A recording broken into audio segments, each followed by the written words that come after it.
children as young as 4 or 5 years old, 6 years old, who now have access to these gadgets and online gaming and whatnot. They are, posed to various types of threats. And someone wrote a very beautiful article on it on a website called soundvision.com, run by brothers of Ahl-e-Sunnah, and it talks about 4 C's, 4C, and categorize these 4 C's as to what are the risks that are involved as far as the kids are concerned. Now someone would say, well, my kids are not that young anymore. Well, your grandchildren.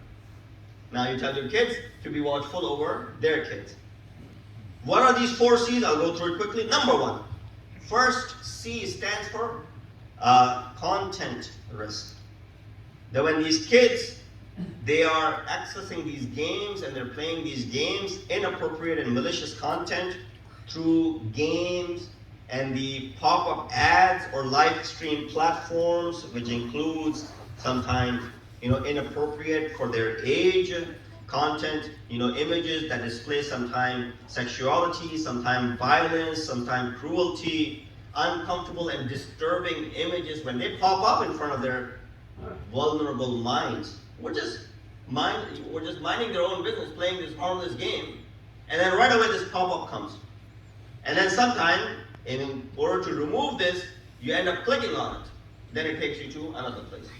This is the content risk that you're taking when you provide this unfiltered access to your kids when they are playing these video games or accessing websites or online contents. This is first C, which is content risk. Again, there's much detail to it. I don't have time to go in the details. Number two, contact risk. Second C is the contact risk. There are several popular gaming apps that use built-in chat feature. Many of them have a speech chat feature. Some are just, texting chat feature. And kids know this. If you don't know this, ask your 6-year-old, ask your 5-year-old. They'll tell you and they'll fill you in with everything that is out there because they're playing these games. And if you're old enough, then of course still it's bad because you're chatting to random people.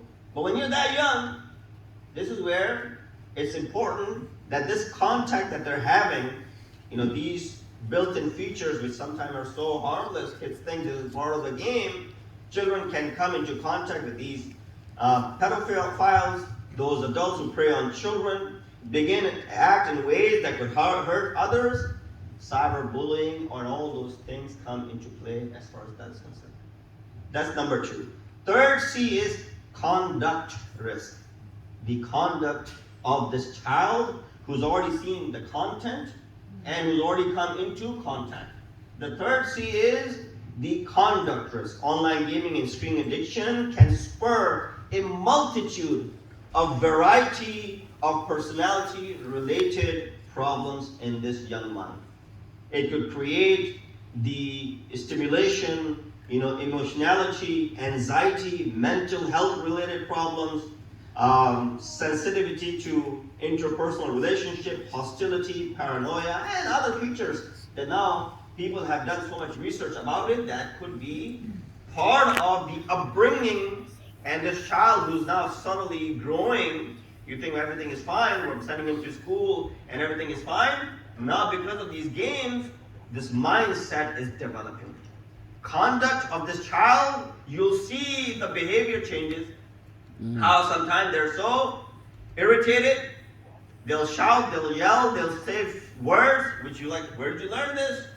They'll show attitude in certain places, certain times with you at home. Okay, outside they'll show the attitude to you as well. How is that attitude changing? Due to the conduct risk that is out there. Number four, contract risk. So you have the content risk, you have the contact risk, then you have the conduct risk, and you have now the contract risk. Almost all apps require agreeing to certain terms and conditions and pose privacy-related threats, which can do what? Which you can agree to something not knowing because it's written in such fine print.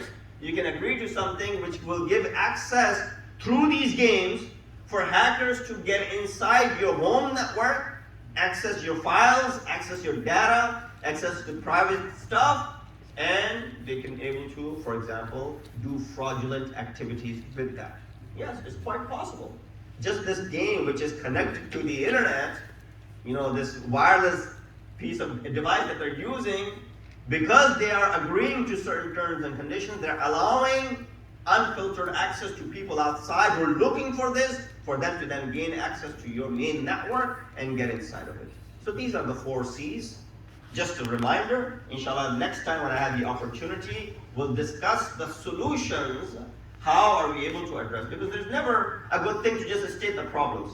Ye problem hai, ye problem hai, ye problem hai. What is the solution to this problem? That is also very important. Sallallahu alaihi Muhammad wa alihi.